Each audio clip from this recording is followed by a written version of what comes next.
Hello viewers, welcome to bio elevate YouTube channel. আশা করি সকলে ভালো আছো। তো তোমাদের কিন্তু জেন পাস ইউজি এক্সাম আর খুব একটা বেশি দিন নেই। তো এর মধ্যে আমরা কিন্তু অনেকগুলো টপিক কমপ্লিট করে ফেলেছি। আজকে আমরা নিউ একটা টপিক নিয়ে চলে এসেছি, যেটা হচ্ছে আমাদের ন্যাশনাল হেলথ স্কিম। আমরা এই ন্যাশনাল হেলথ স্কিমে যে আমাদের ইন্ডিয়াতে স্বাস্থ্যর জন্য কোন কোন স্কিম আছে বা কোন কোন প্রকল্প আছে এবং কোনগুলো আমাদের সেন্ট্রালের, কোনগুলো আমাদের স্টেটের, সেগুলো কিন্তু জানবো। এর মধ্যে আমাদের মেন ইম্পর্টেন্ট থাকবে আমরা আয়ুষ্মান ভারত যে প্রকল্প আছে সেই প্রকল্প থাকবে, জননী সুরক্ষা যোজনা থাকবে, ঠিক আছে, প্রধানমন্ত্রী মাতৃবন্দনা যোজনা থাকবে, ঠিক আছে, সুকন্যা সমৃদ্ধি যোজনা থাকবে। এই সমস্ত জিনিসগুলো থাকবে, ঠিক আছে।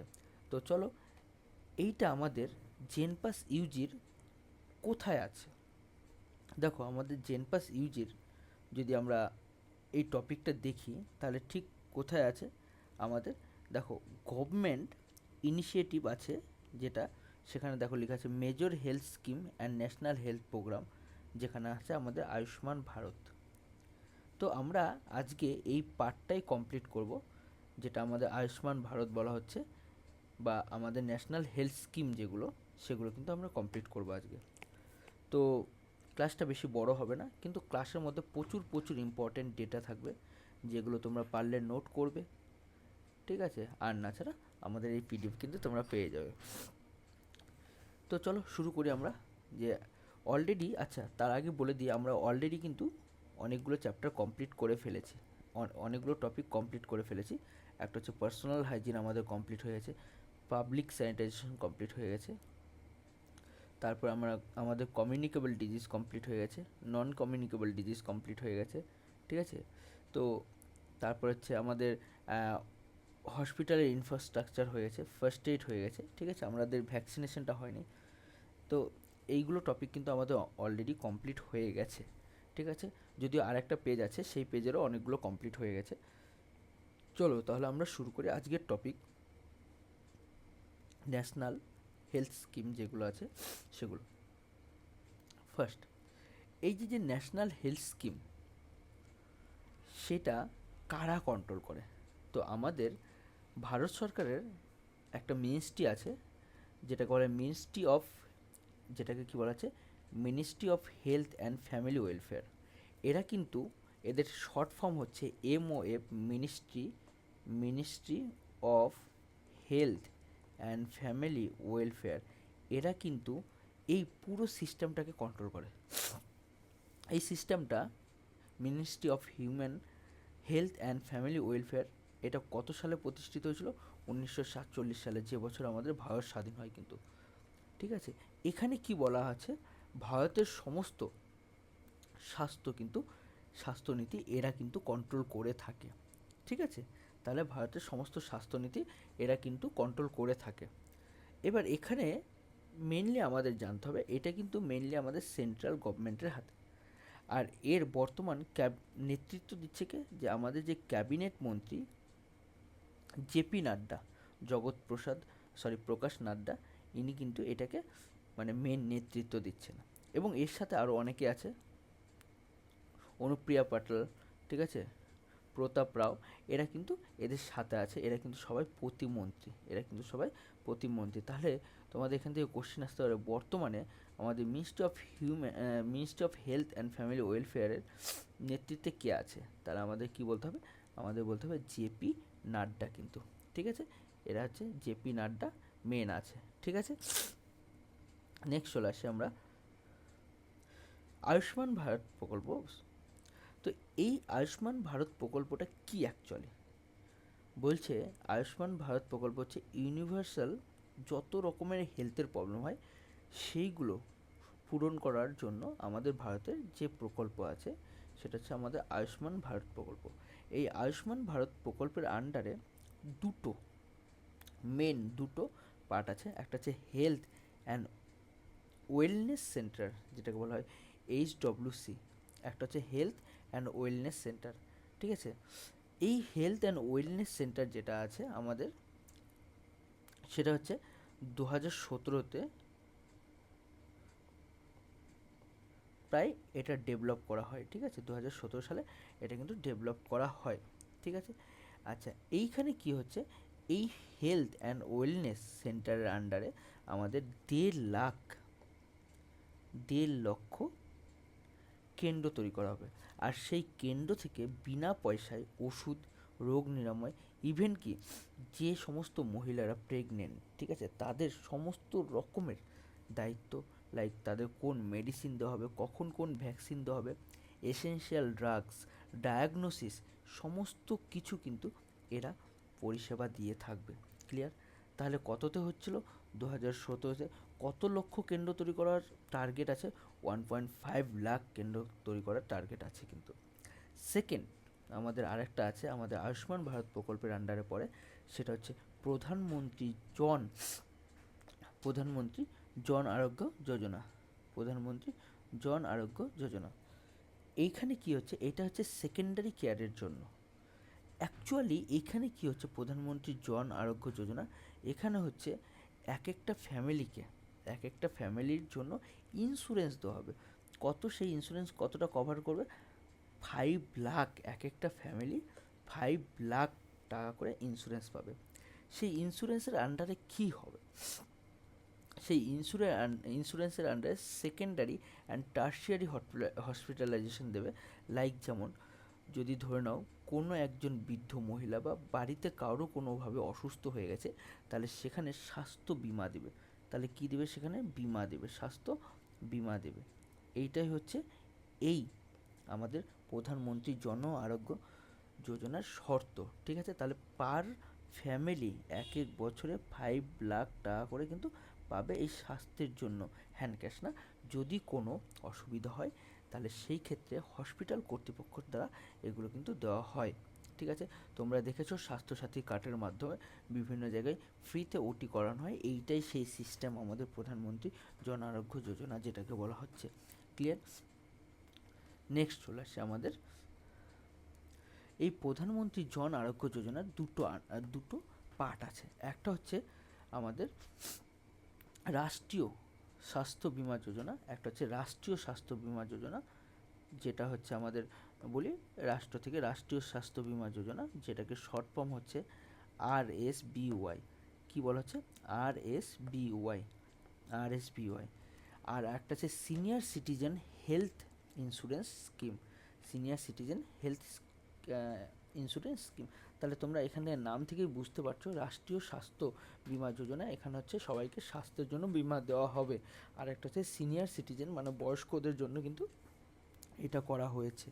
আচ্ছা, এটার ফান্ডিং কে দিচ্ছে? Generally health service delivery funding কিন্তু আমাদের কে দিয়ে থাকে? স্টেট গভর্নমেন্ট দিয়ে থাকে। হেলথ সার্ভিসের ফান্ডিং কারা দিয়ে থাকে? আমাদের স্টেট গভর্নমেন্ট দিয়ে থাকে। নেক্সট চলে আসে আমাদের আরেকটা হচ্ছে ডিজিটাল হেলথ ও পরিকাঠামো মিশন, যেটাকে বলা হয় ডিজিটাল হেলথ পরিকাঠামো মিশন। তার মানে কি এখানে বলছে? আমাদের আয়ুষ্মান ভারতের ডিজিটাল মিশন, অ্যাকচুয়ালি আয়ুষ্মান ভারতের ডিজিটাল মিশন মানে আমরা এই যে আয়ুষ্মান ভারত প্রকল্প পড়ছি বা বিভিন্ন রকমের স্বাস্থ্য স্কিম পড়ছি, সেই স্বাস্থ্য স্কিমগুলোকে আমাদের কী করতে হবে? ডিজিটালাইজ করতে হবে। তার মধ্যে আমাদের কি আছে? প্রধান আছে Ayushman Bharat digital mission. Ayushman Bharat digital mission, এই আয়ুষ্মান ভারত ডিজিটাল মিশন 2021 সালে লঞ্চ হয়। কত সালে লঞ্চ হয়? খুব ইম্পর্টেন্ট, আয়ুষ্মান ভারত 2021, এই ডিজিটাল মিশন 2021 সালে লঞ্চ হয়। লক্ষ্য কী কী? এই আয়ুষ্মান ভারত ডিজিটাল মিশনের আন্ডারে হেলথ আইডি করা হবে। প্রত্যেকটা ইন্ডিভিজুয়াল, প্রত্যেকটা লোক পিছু, প্রত্যেকটা পার্সন, তারা কি করবে? একটা ইউনিক আইডি পাবে, যেটার যেটার নাম হবে Ayushman Bharat health account number. কি বলা হচ্ছে? Ayushman Bharat health account number, যে আমাদের অল ওভার ইন্ডিয়াতে যে কোনো হসপিটালে বা নার্সিংহোমে সেই অ্যাকাউন্ট নাম্বার থেকে কিন্তু টাকা কাটা হবে। কীরকমভাবে কাটা হবে? যে সেখানেই সেই 5 লাখের স্বাস্থ্য বিমা দেওয়া থাকবে, সেখান থেকেই কিন্তু এই কাজগুলো হবে। সেই জন্যই একটা হেলথ বা অল ইন্ডিয়া একটা হেলথ ডিজিটাল নাম্বার করে তোলা হয়েছে, সেটাই হচ্ছে আমাদের আয়ুষ্মান ভারত ডিজিটাল মিশন। এই ডিজিটাল মিশনের আন্ডারে কী করা হচ্ছে, এই ডিজিটাল মিশনের আন্ডারে সমস্ত তথ্য একটা জায়গায় আনা হয়েছে। ন্যাশনাল হেলথ অথরিটি এটা পরিচালনা করে। তাহলে এই যে আয়ুষ্মান ভারত ডিজিটাল মিশন, এটা কারা পরিচালনা করেন? National health authority. আর এই অথরিটির আন্ডারে কী করা হচ্ছে, এটা পরিচালিত হয়। আর এই অথরিটি কী করে, প্রত্যেকটা পার্সন ওয়াইজ একটা করে ইউনিক আইডি আর একটা করে ইউনিক অ্যাকাউন্ট নাম্বার তৈরি করে দেয়। ক্লিয়ার? নেক্সট চলে আসে আমরা প্রধানমন্ত্রী Ayushman Bharat health infrastructure mission. এটা লঞ্চ হয়েছিল কবে? 25শে অক্টোবরে। এটা 25শে অক্টোবরে 2021 সালে লঞ্চ হয়েছিল। সেটা কিন্তু এখনও কার্যকরী আছে। তাহলে কি, প্রধানমন্ত্রী Ayushman Bharat health infrastructure mission. তো এই মিশনের আন্ডারে কি করা হচ্ছে, এই মিশনের আন্ডারে কি করা হয়, এই মিশনটা খুব ইম্পর্ট্যান্ট। এইটা হচ্ছে আমাদের দেশের সবচেয়ে বড় প্যান ইন্ডিয়া স্কিম, মানে অ্যাডভান্স স্কিম 2021 থেকে 2026। লক্ষ্য কী? আমাদের লক্ষ্য হচ্ছে আইটি নির্ভর রোগ নজরদারি। মানে কি, কার কোন রোগ হয়েছে, কোন রাজ্যে কোন রোগের প্রাদুর্ভাব বেশি, কেন হচ্ছে রোগগুলো, এই সমস্ত কিছু ডিজিটালাইজ করা। ইভেন কি এমার্জেন্সি হেলথ মোকাবেলা করা, যেন কোথায় কোন জায়গায় কোন ডিজিজগুলো হচ্ছে, তার জন্য কী কী প্রিকশন নিতে হবে, সমস্ত কিছু কিন্তু এরা কন্ট্রোল করবে ডিজিটালি।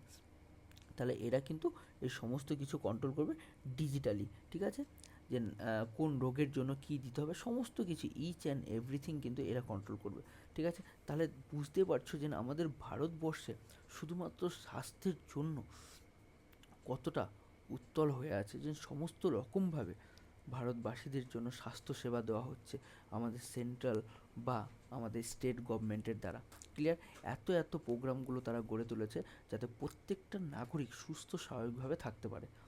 নেক্সট চলে আসি national health mission. National health mission, যেটাকে বলা হচ্ছে NHM, এটা কত সালে প্রতিষ্ঠিত হয়? 2013 সালে। ঠিক আছে? ন্যাশনাল হেলথ মিশন প্রতিষ্ঠিত হয়। আচ্ছা, এই ন্যাশনাল হেলথ মিশনের আন্ডারে দুটো আরও কিন্তু মিশন রান করছে। কারণ এই ন্যাশনাল হেলথ মিশন গ্রামের দিকেও যেমন হয়, শহরের দিকেও তেমন হয়। সেই জন্য গ্রামের জন্য 2013 সালে গ্রামে কী করা আছে, ন্যাশনাল আরবান হেলথ মিশন তৈরি করা আছে। গ্রামের জন্য রুরাল হেলথ, আর একটা হচ্ছে আরবান। তাহলে গ্রামের জন্য কী হচ্ছে, গ্রাম্য জায়গা যেগুলোতে টাউন নয়, মডার্ন নয়, সেগুলোর জন্য ন্যাশনাল রুরাল হেলথ মিশন তৈরি করা হয়েছে। সেই আন্ডারে কাজ করবে 2005 সালে, 2013 সালে এটা কিন্তু করা হয়। আর একটা কী হচ্ছে, ন্যাশনাল আরবান, যারা এটা কি হচ্ছে, আরবান হচ্ছে আমাদের শহরের ক্ষেত্রে এটা কিন্তু তৈরি করা হয়। এই যে লক্ষ্য কী কী, এই যে national urban health mission or national rural health mission, ঠিক আছে, এটার লক্ষ্য কী কী, এদের টার্গেট হচ্ছে আমাদের ম্যাটার্নাল মর্টালিটি কমিয়ে আনা। তার মানে যে ম্যাটার্নাল মর্টালিটি রেট কমিয়ে আনা। ঠিক আছে? যে অনেক সময় ডিউরিং ডেলিভারির সময় প্রচুর পরিমাণে মায়েরা মারা যায়। ঠিক আছে? বা মায়েরা মারা যেতে পারে। ঠিক আছে? সেই রেটটাকে কমিয়ে নিয়ে আসা। ঠিক আছে? সেই রেটটাকে হাজার পিছু 1 করে আনা, কমিয়ে 1000 পিছু, মানে 1000-এ একজন মারা যায়, এইরকম এতটা রেট কমিয়ে আনা। এখন কিন্তু অনেক বেশি। নেক্সট চলে আসি ইনফ্যান্ট মর্টালিটি রেট। ঠিক আছে? কমিয়ে। তাহলে ইনফ্যান্ট মর্টালিটি মানে কি, যখন বাচ্চা ডেলিভারি হয় বা বাচ্চা জন্ম নেয়, ভূমিষ্ঠ হয়, তখন অনেক ছোট বাচ্চারা মারা যায়। সেইটার রেটটাকেও আমাদের কমিয়ে নিয়ে আসা। তারপর টোটাল ফার্টিলিটি রেট আমাদের 2.1%-এ নিয়ে আসা। এবং বিভিন্ন রকমের কমিউনিকেবল ডিজিজ, তাহলে এরা কি করছে, বিভিন্ন রকমের communicable disease, non communicable disease, এগুলোর মোকাবিলা করতে সাহায্য করছে। তাহলে কীরকম, বিভিন্ন রকমের কমিউনিকেবল, নন কমিউনিকেবল, এই ডিজিজগুলো কিন্তু মোকাবিলা করতে সাহায্য করছে। ইভেন কি কালা জ্বর, যক্ষ্মা, এই সমস্ত রোগ, ম্যালেরিয়া, তাহলে কি হচ্ছে, যক্ষ্মা, ম্যালেরিয়া,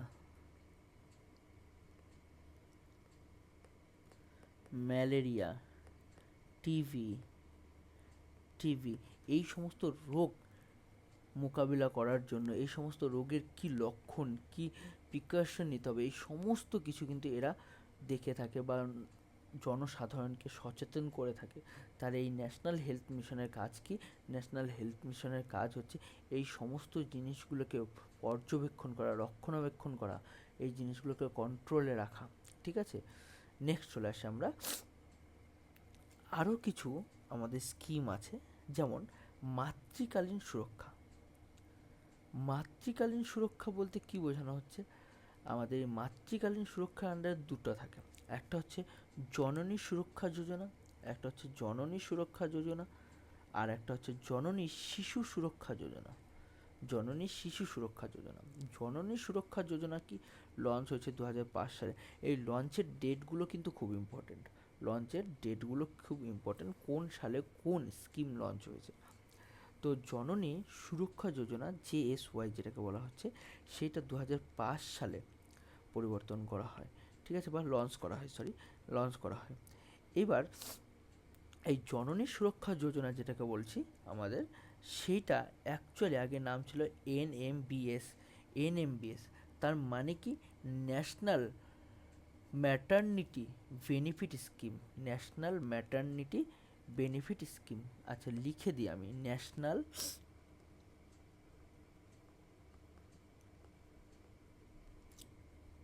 ন্যাশনাল ম্যাটার্নাল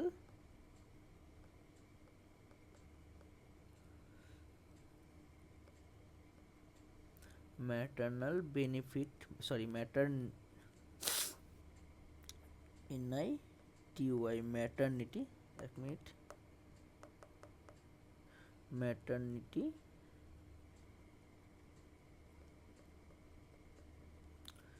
বেনিফিট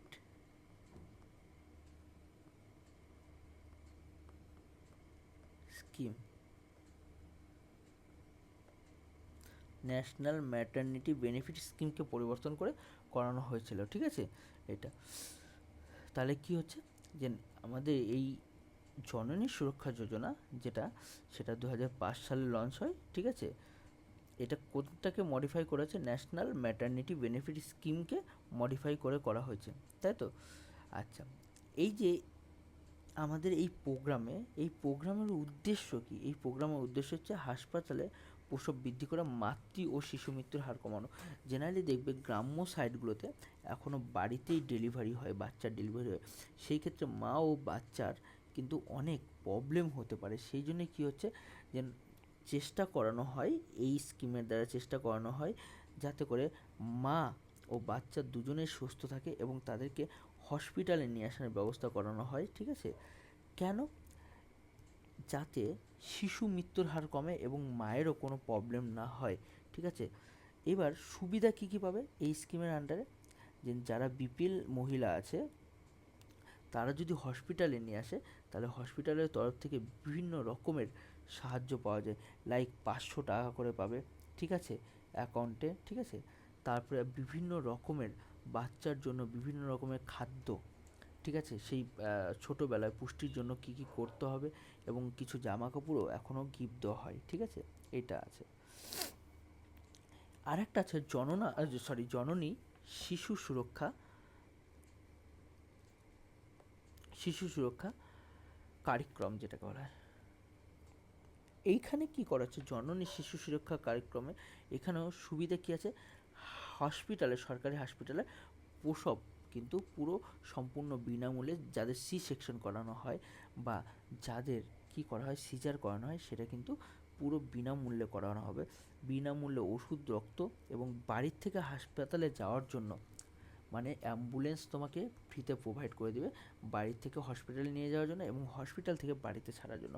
তাহলে কতটা স্বাস্থ্যের জন্য আমাদের গভর্নমেন্ট কত কিছু করে রেখেছে। জননী জননী সুরক্ষা যোজনাও করে রেখেছে, আবার জননী শিশু সুরক্ষা কার্যক্রমও করে রেখেছে। নেক্সট চলে আসি, গর্ভাবস্থা ও প্রসবকালীন বিশেষ অভিযান। তো এইখানে আমাদের একটু ইম্পর্ট্যান্ট ডেটা আছে, কি বলছে, প্রধানমন্ত্রী সুরক্ষিত মাতৃভা অভিযান যেটাকে বলা হচ্ছে, প্রধানমন্ত্রী সুরক্ষিত মাতৃভা অভিযান বলা হচ্ছে, যেটাকে বলছে গর্ভাবস্থায় দ্বিতীয় এবং তৃতীয় ট্রাইমেস্টারের, মানে দ্বিতীয় এবং তৃতীয় ট্রাইমেস্টার বলতে এখানে উইক বলা হচ্ছে, উইকে থাকা মহিলাদের জন্য প্রতি মাসে তারিখে বিনামূল্যে স্পেশাল চেক আপ করানো হচ্ছে। প্রতি মাসের 9 তারিখে যারা গর্ভাবস্থায় 3 বা 4 মাস থাকাকালীন, তো কী হচ্ছে, প্রতি মাসে 9 তারিখে বিনামূল্যে কিন্তু স্পেশাল চেক আপ করানো হবে। এটা কিন্তু কাদের, এই ডেলিভারি মহিলাদের বা যাদের গর্ভাবস্থা আছে, যারা প্রেগনেন্ট মহিলা, তাদের কিন্তু এই চেক আপটা করানো হবে। আর একটা আমাদের স্কিম আছে, দেখো, সুরক্ষিত মাতৃত্ব আশ্বাসন। কি এটা? আমাদের 10ই অক্টোবর 2019-এ লঞ্চ করা হয়েছে। কততে? 10ই অক্টোবর 2019। উদ্দেশ্য কি বলছে? প্রতিরোধযোগ্য মাতৃ ও শিশু শূন্য, ঠিক আছে, জিরোতে নামিয়ে আনা। ঠিক আছে, কি বলছে? জিরো প্রিভেন্টেবল ডেথ, মানে যাতে বাচ্চা এবং মা কোনো কারণে মারা না যায়। ঠিক আছে, এটাকে কিন্তু জিরোতে নামিয়ে আনা, জিরোতে। ঠিক আছে, এটা কিন্তু 10ই অক্টোবর 2019-এ লঞ্চ করা হয়েছে। তারপর হচ্ছে আমাদের আরেকটা স্কিম হচ্ছে এলএকিউসা। অ্যাকচুয়ালি এটাকে নাম হচ্ছে লক্ষ্য বলা হয়। লক্ষ্য বা উদ্দেশ্য কী হচ্ছে? লেবার রুম ও ম্যাটারনিটি ওটিতে উন্নত মানের পরিষেবা নিশ্চিত করা। তাহলে এটার কাজ কি? আমাদের ম্যাটারনিটি রুমে, মানে লেবার রুমে যেখানে বাচ্চা ডেলিভারি করানো হয়, সেখানে উন্নত মানের ওটি নিশ্চিত করা, যাতে বাচ্চা এবং মা দুজনেই সুস্থ স্বাভাবিক থাকে। সমস্ত রকম কারিকুলাম এদের এখানে করা যাতে যায়। ঠিক আছে, যাতে দুজনে একদম 100% সিকিউর থাকে, কোনো অসুবিধা না হয়। নেক্সট চলে আসে আমরা ন্যাশনাল ফ্যামিলি প্ল্যানিং প্রোগ্রাম। এটা 1952 সালে ভারতের বিশ্বের প্রথম দেশ হিসাবে এই প্রোগ্রাম চালু করা হয় বর্তমানে। ঠিক আছে, মিশন পরিবার বিকাশ। দেখবে তোমরা বিভিন্ন জায়গায় দেখবে হাম দো হামারা দো, এরকম একটা লাইন লেখা থাকে। তার মানে এটা হচ্ছে পরিবার পরিকল্পনা যে প্রোগ্রাম, সেখানে যেন বাচ্চা দুটোর বেশি ভালো নয়। ঠিক আছে, কারণ দুটোর বেশি বাচ্চা নিতে পারে, তাদের ভরণ পোষণের দায়িত্বও কিন্তু অনেকটা চাপ বেড়ে যায়। নেক্সট চলে আসি, তাহলে এখানে কি করবে? দেখো, এই স্কিমের আন্ডারে কী করছে? কন্ট্রাসেপটিভ বাস্কেট, মানে গর্ভনিরোধক বিকল্প হিসেবে কাজ করানো হয়। কীরকম? দেখো, নতুন সংযোজন, দেখুন, আন্ত্রা এবং ছায়া, যেটাকে বলা হয় যে বিভিন্ন রকমের গর্ভনিরোধক বড়িগুলো বা মেডিসিনগুলো কিন্তু ইনজেক্টেবল বা ইনজেক্ট করে দেওয়া হয়। ঠিক আছে, বা এরকম আছে যে কিছু পিল তোমাদের প্রোভাইড করবে, স্টেরিলাইজেশন করবে। ঠিক আছে, এই সমস্ত জিনিসগুলো কিন্তু করবে, দেন তুমি যাতে ফ্যামিলি প্ল্যানিংটা বেটার করে করতে পারো, তোমার বাচ্চা 2-এর বেশি না হয়। সমস্ত রকমভাবে গভর্নমেন্ট তোমাকে হেল্প করে। যাদের 2টো বাচ্চা হয়ে আছে, ঠিক আছে, ফ্রিতে তাদেরকে সি সেকশন করিয়ে ইউটেরাসটাকে বাদ দেওয়ার চেষ্টা করবে। ঠিক আছে, ভ্যাসেকটমি করার চান্সেস থাকবে, টিউবেকটমি করাবে। এই সমস্ত যারা ফ্যামিলি নিয়ে সচেতন, তারা কিন্তু এটা করতে পারে। নেক্সট চলে আসি আমরা মিশন ইন্দ্রধনুষ ও টিকাকরণ। কততে লঞ্চ হয়েছিল? ডিসেম্বরের 2014-তে লঞ্চ হয়েছিল। উদ্দেশ্য কি? উদ্দেশ্য হচ্ছে, দেখো এখানে নাম লেখা আছে মিশন ইন্দ্রধনুষ। উদ্দেশ্য কি? আংশিক বা সম্পূর্ণ টিকাহীন শিশুদের কভার করা, যারা ফুলফিলভাবে টিকা নিচ্ছে না, প্রপারলি টিকা নিচ্ছে না, যেন কোন সময়ে কোন ভ্যাকসিন দেওয়া হচ্ছে সেগুলো নিচ্ছে না, বা কেউ আংশিকভাবে নিয়ে রেখে দিচ্ছে, তাদেরকে কিন্তু এই মিশন ইন্দ্রধনুষ ও টিকাকরণের মাধ্যমে কী করা হচ্ছে? সমস্ত শিশুদেরকে কিন্তু এই টিকাগুলো নেওয়া হবে। এই টিকাগুলো জেনারেলি 12টি জীবনঘাতী রোগের বিরুদ্ধে বিনামূল্যে দেওয়া হয়। তাদের মধ্যে কয়েকটি হচ্ছে, একটা হচ্ছে টিভি, একটা হচ্ছে পোলিও, একটা হচ্ছে হেপাটাইটিস বি, একটা হচ্ছে মিসেল। ঠিক আছে, এদের ক্ষেত্রে দেওয়া হয়। ঠিক আছে, এবার ইভেন আরও যে শিশুগুলো বাদ পড়ে গেছে, ঠিক আছে, বাদ পড়ে গেছে, তাদেরকেও কিন্তু নতুন ফেজে টিকা দেওয়ার ব্যবস্থা করানো হয়। তারপর আরেকটা আছে ইলেকট্রনিক ভ্যাকসিন ইন্টেলিজেন্ট নেটওয়ার্ক।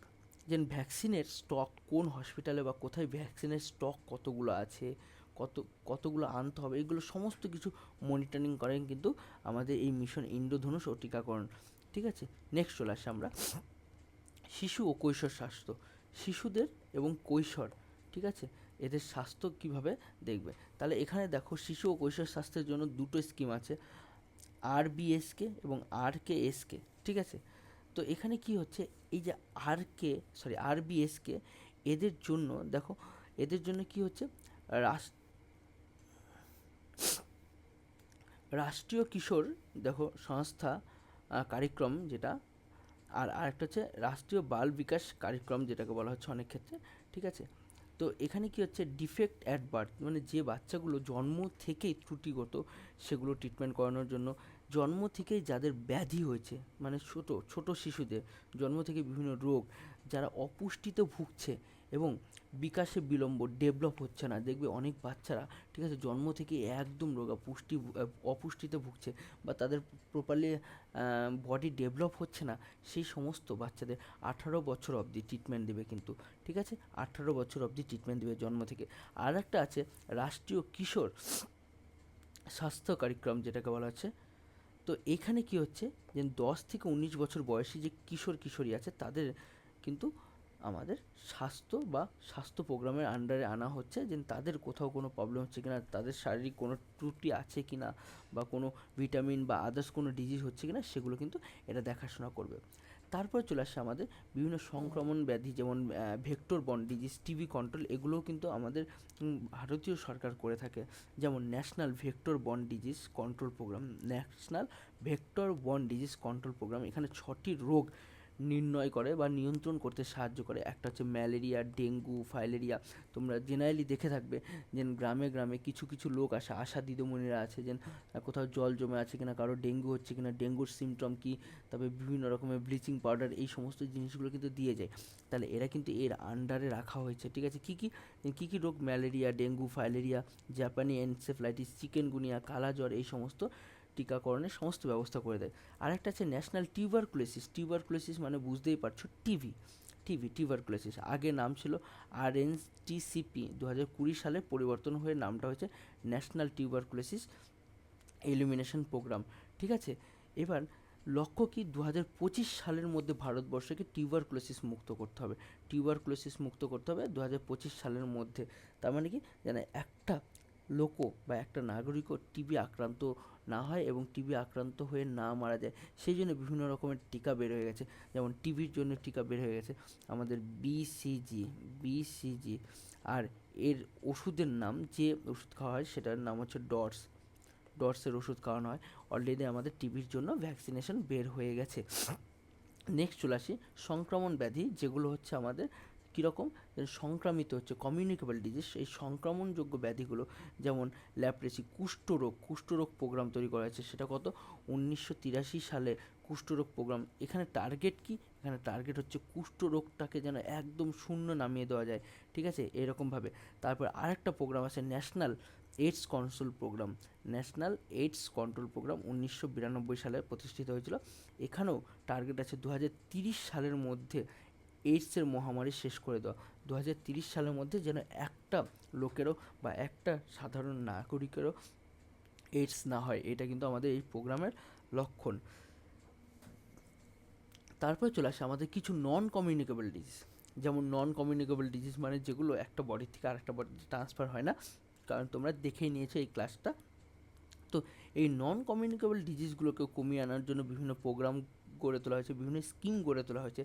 যেমন ক্যান্সারকে কমিয়ে আনা, ডায়াবেটিস কমিয়ে আনা, ঠিক আছে, কার্ডিওভাস্কুলার ডিজিজ, এগুলোকে প্রতিরোধ করানোর জন্য NPCDC, national program for cancer, diabetes, cardiovascular, national program for cancer, diabetes এবং কার্ডিওভাস্কুলার, এইটা জেনারেলি কততে হয়েছিল, 1995 সালে। কিন্তু এখানে টার্গেট আছে যে 2010 থেকে 2011 সালে আরও অ্যাডভান্সভাবে চলেছে এগুলো। তারপরে আসে আমাদের ব্লাইন্ডনেসের জন্য, যারা চোখে ছানি পড়ে গেছে, অন্ধত্ব, কালার ব্লাইন্ডনেস আছে, তাদের জন্য NPCB গড়ে তোলা হয়েছে। তারপরে আরেকটা আছে আমাদের ড্রাফটনেস, যারা কানে শুনতে পায় না ঠিকঠাক মতো, তাদের জন্য NPPCD তৈরি করা হচ্ছে, ঠিক আছে। তোমরা এগুলো পারলে একবার ফুল ফর্মগুলো দেখে নিও, তোমাদের মাথায় খুব ভালো থেকে যাবে। তারপরে আছে আমাদের NTCP, যারা টোবাকো খাচ্ছে, তামাক খাচ্ছে, সেই তামাক থেকে তো ক্যান্সার হতে পারে, সেটাকে আইনের মাধ্যমে বাস্তবায়িত করা হবে। আর লাস্ট আমাদের কী হচ্ছে, ন্যাশনাল কী হচ্ছে, মেন্টাল হেলথ, ঠিক আছে, পেশেন্টদের জন্য করা আছে 1982 সালে, মানসিক রোগীদের জন্য পুনর্বাসন বা মানসিক রোগীদের ঠিক করার জন্য বিভিন্ন পাগলা গারদ টাইপের এরকম কিছু তৈরি করা হয়েছে, ঠিক আছে, বা এই প্রোগ্রামের আন্ডারে আনা হয়েছে। নেক্সট চলে আসি, যে এই যে পরিকাঠামোগুলো, এগুলো গ্রামের সাইডে কিভাবে পাস হবে, যেটাকে আমরা বলতে পারি রুরালের ক্ষেত্রে এই মেডিসিন বা মেডিকেল এইডসগুলোকে বা এই মেডিকেল স্কিমগুলোকে কিভাবে পাঠানো হবে, বা রুরালের লোকগুলো বা আরবানের লোকগুলো কিভাবে জানতে পারবে, তার জন্য বিভিন্ন সেন্টার গড়ে তোলা হয়েছে।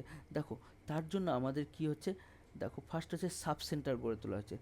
এই সাব সেন্টারের আন্ডারে আমাদের কি আছে, আমাদের প্রাইমারি হেলথ সেন্টার, তারপর কমিউনিটি হেলথ সেন্টার। তোমরা এখানে অঙ্গনবাড়ি বা সেন্টারগুলোর নাম শুনেছো, তাহলে সেখানে কি হচ্ছে, কমিউনিটি হেলথ সেন্টার গড়ে তোলা হয়েছে। যেন কী হচ্ছে, কমিউনিটি হেলথ সেন্টার কীরকমভাবে গড়ে তোলা হয়েছে, দেখো সাধারণ সাব সেন্টারে যদি ফার্স্টে চলে যায়, সাব সেন্টারে ফার্স্টে যদি চলে যায়, তাহলে সেখানে 5,000 লোকজন থাকলে পারেই তাহলে একটা সাব সেন্টার গড়ে তোলা হয়েছে। সেখানে হচ্ছে সবচেয়ে আমাদের ছোট, যেটাকে বলে আমরা অঙ্গনবাড়ি বা সেন্টার বলি, সেখানে কিন্তু 5,000 লোক থাকলে পরে একটা সাব সেন্টার গড়ে তুলেছে। তারা কিন্তু এই মেডিসিনগুলো গ্রামে গ্রামে গিয়ে সাপ্লাই দিবে, বা কোনো রোগ হলে পারে তারা কিন্তু এই সাব সেন্টারে যোগাযোগ করবে। এবার সাব সেন্টারের পরে আসে অনেকগুলো সাব সেন্টার মিলে primary health centre. Primary health centre সেখানে 30,000 লোকজন নিয়ে এটা কিন্তু প্রথম মেডিকেল অফিসারের যোগাযোগ স্থাপন হয়। তার আগে কিন্তু এখানে নার্স বা আশা দিদিমণি বা তোমরা এএনএম নার্স নাম শুনেছো, এদেরকে নিয়ে কিন্তু এগুলো কন্ট্যাক্ট করানো হয়। তবে প্রাইমারি হেলথ সেন্টারে কিন্তু প্রথম অফিসারের সাথে যোগাযোগ করা হয়, এবং প্রাইমারি হেলথ সেন্টার নিয়ে তারপরে কিন্তু কমিউনিটি হেলথ সেন্টার গড়ে তোলা হয়। ঠিক আছে, সেখানে 1,20,000 লোকজনদের নিয়ে এইটা করা হচ্ছে। মানে একটা গ্রামের যে এরিয়াতে 1,20,000 লোক আছে, এই রকম একটা এরিয়াতে গড়ে তোলা হয়েছে। তার মানে 500 জন লোক থাকলে, সরি 500 না, 5,000 জন লোক থাকলে পরে আমাদের ফার্স্ট একটা সাব সেন্টার, তারপরে 30,000 লোককে কন্ট্রোল করার মতন একটা আমাদের প্রাইমারি হেলথ সেন্টার, এবং লাস্টে হচ্ছে 1,20,000 দিয়ে আমাদের একটা কমিউনিটি হেলথ সেন্টার গড়ে তোলা হয়েছে। ঠিক আছে, আর কমিউনিটি হেলথ সেন্টারে জেনারেলি 4 জন স্পেশালিস্ট থাকবে কিন্তু। ঠিক আছে, নেক্সট চলে আসে আমরা যে এই যে এই স্কিমগুলোর জন্য কারা কাজ করে, এই যে গ্রামের সাইডে যে কাজগুলো করছে, primary health centre, community health centre, এগুলোতে কারা কাজ করছে, তাহলে সেখানের জন্য আমরা কিন্তু জানি আশা দিদিমণি আছে। ঠিক আছে, আশা দিদিমণি আছে। কারা এই আশা দিদিমণি? গ্রামের স্থায়ী মহিলারা কিন্তু হয়ে থাকে, যাদের বয়স 25 থেকে 45 বছর, এবং নিম্নতম তাদের কিন্তু 8 পাস করতে হবে, এবং কমিউনিটির সাথে যে জায়গায় থাকছে সেখানকার লোকজনের সাথে তার ভালো সংযোগ থাকবে, এরকম লোককে কিন্তু আশা দিদিমণি করা হয়। তারপরে চলে আসে আমাদের এএনএম নার্স, যেটাকে বলি। তো এই এএনএম নার্স কিন্তু আশা দিদিমণিদের গাইড হিসাবে কাজ করে। ঠিক আছে, অ্যাকচুয়ালি আশা দিদিমণির চেয়ে উপরের পোস্ট, যেটাকে বলা হচ্ছে। ঠিক আছে, আশা দিদিমণিদের গাইড করবে, জব দেবে, এই সমস্ত। ঠিক আছে, এরা কিন্তু এএনএম নার্সরা করে থাকে। আর আরেকটা হচ্ছে অঙ্গনবাড়ি ওয়ার্কার, এরা কিন্তু হেলথ ডে আয়োজন করবে, সাহায্য করবে, এবং ওষুধ কিট মজুদ রাখবে। অঙ্গনবাড়িতে দেখবে দেন বাচ্চাদের খাওয়ানো, ডিম ভাত খাওয়ানো, এই সমস্ত কিছু করে থাকে। তাহলে এই লোকগুলোর মাধ্যমেই কিন্তু প্রত্যেকটা রুরাল এরিয়াতে আমাদের মেডিকেল বা মেডিসিন বা মেডিকেল ট্রিটমেন্ট কিন্তু পৌঁছে যায়। তাহলে আমাদের ভারত সরকার কত রকমভাবে আমাদের হেল্প করার জন্য লেগে আছে সেটা বোঝাই যাচ্ছে। তো আজকে আমাদের ক্লাস ছিল এই অবধি। পরবর্তী ক্লাসে তোমাদের সাথে দেখা হচ্ছে আবার এইখানেই। ঠিক আছে, নতুন কোনো একটা টপিক নিয়ে। চলো আজকের মতো এখানেই, পরে আবার দেখা হচ্ছে। সবাইকে অনেক অনেক ধন্যবাদ। সবাই ভালো থেকো, সুস্থ